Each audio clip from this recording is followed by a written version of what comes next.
Hello, dear students. Welcome back to Boosted Classes. This is Sushma Singh, and in this video, I'm going to give you a detailed analysis of the second poem from Flamingo book CBSE Standard 12. The name of the poem is An Elementary School Classroom in a Slum, written by Stephen Spender, who is proclaimed as a socialist and pacifist. Before moving on to the poem, let me tell you first what makes this poem highly relevant to us in India even today. This is because the challenges and the obstacle which Spender addressed in this poem are still very applicable in present India.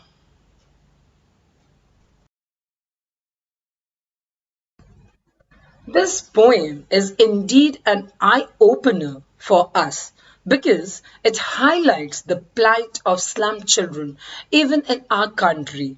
Hopefully, it can inspire us to do something to change the sorry state of these unfortunate children.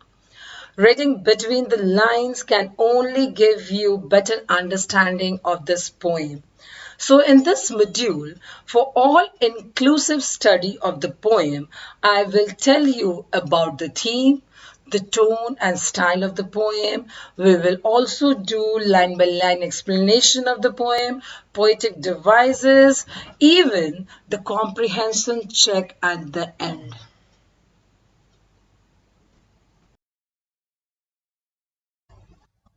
Let's find out the tone and the style of the poem.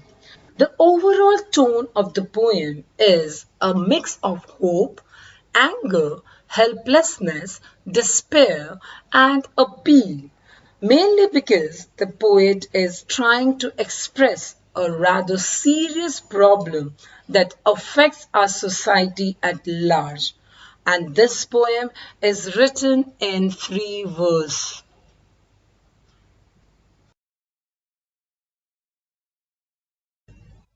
The most important theme of the poem is that it deals with the paradox of teaching elementary school children in a slum. The poet strongly believes that one cannot teach children who are poor and hungry. It is only after the policy makers have addressed the problems like malnourishment and inherited diseases that we can hope to provide an education that is empowering in true sense. The poem also deals with social injustice and class inequality.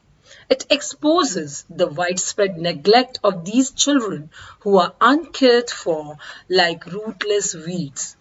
Poverty is a glaring problem in today's world, and it needs to be tackled before anything can be done for the development and empowerment of the society. Through this poem, the poet expresses his outrage at the insensitive attitude of the rich and the privileged class towards these unfortunate children of the slum.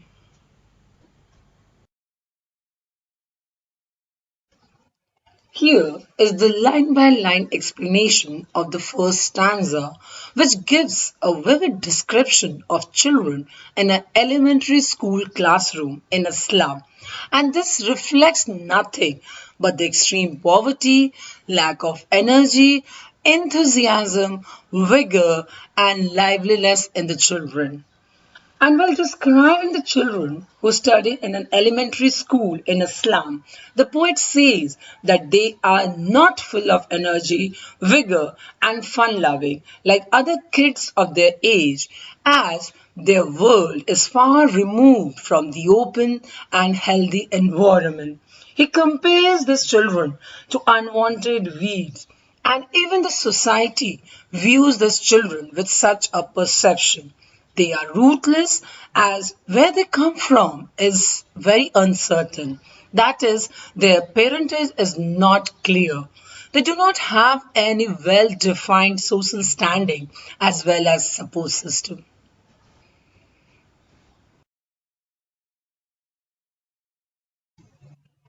The children of an elementary school in a slum look pathetic and miserable. Their hair is not neatly done and fall on their pale faces, indicating their deprived and undernourished condition. Then he describes a tall girl who is burdened with abject poverty, inferiority complex, depression, and responsibilities. She is exhausted both physically and emotionally. Then the poet describes another boy who is so weak and thin due to malnutrition and poor upbringing. His rat's eyes depict hunger and restlessness. His eyes are always searching for food and security, like the eyes of rats are. Their condition is as miserable as that of rats that live in the darkness of their burrows. Now we will find another student with deformed bones, and he is the victim of a genetic disorder and trapped in a physically challenged body. He can't even get up from the desk to recite his lesson. These unfortunate children in an elementary school in a slum, through their body, are reciting that they have inherited neither money nor legacy from their parents, but only disease and bad luck. The sole exception in the classroom is the unnoticed, sweet young boy who is sitting at the back of the dim class, and his eyes have a dream for a bright future, as he is dreaming of escaping out in the open and playing like a squirrel in the lap of nature rather than sitting in a small, dim, and dingy classroom. The pathetic environment of the classroom has not touched him yet, as he has been able to escape by the virtue of his daydreaming.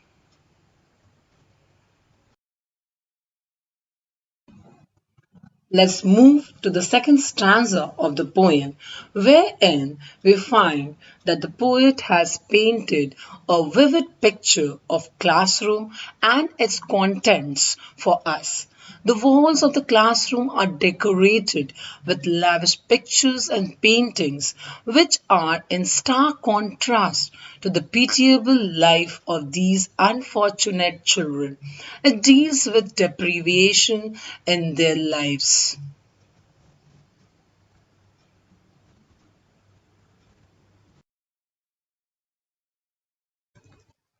The classroom walls are dirty, yellow in color, like sour cream, and dim because it is neither well lit nor ventilated.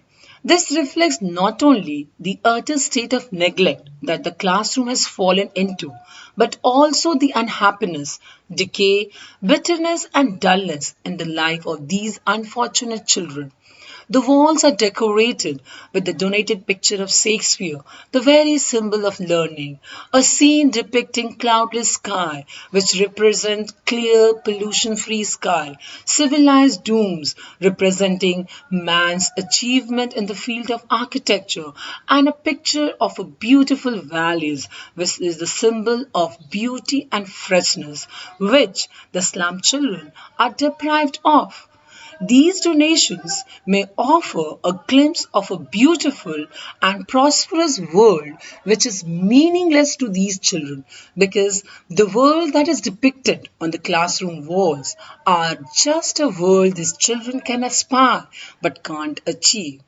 Now let's see the meaning of open-handed map.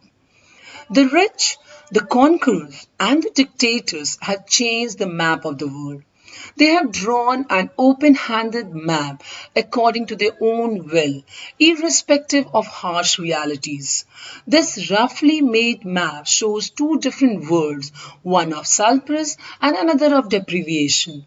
However, this map, which depicts only the world that comprises civilized domes, bells, flowers, and beauty of nature, is of no use to these children, as their world is the world of poverty-stricken slum dwellers. It has narrow lanes, small congested houses, and dim classrooms. Now, finally, we will find that with the help of metaphors like future painted with fog, narrow street, which means limited opportunity, and sealed with lead sky, which means lives of these children are dark without any hope. The poet describes that poverty and lack of true education have made their future dark, hopeless, limited, uncertain, and holds very little promise. Their options in lives are limited and covered with dismay, just like the views through these windows. That is, a narrow street sealed by a gloomy sky. They are miles away from the rivers, the mountains, the seas that indicates the adventure and abounding in nature's bounding. They are also far away from stars of world, that is education, that can only and truly empower their future. They should be allowed to join the mainstream so that they live a life like other children. They should have an equal opportunities for education.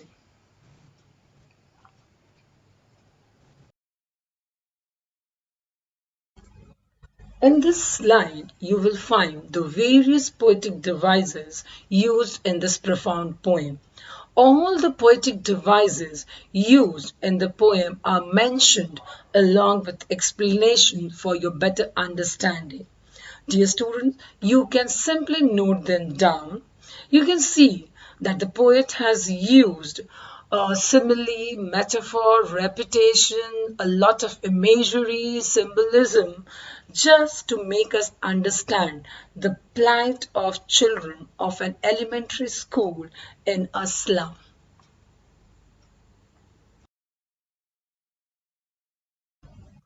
Here are a few important questions from the poem, and I would like you all to solve them so that you can enrich your understanding of the poem. Take help from the explanation which I have just given to you. In the next video, I will give you the in-depth study of stanza 3 and 4. Till then, keep watching, keep learning. And yes, please don't forget to subscribe, like and share. Thank you.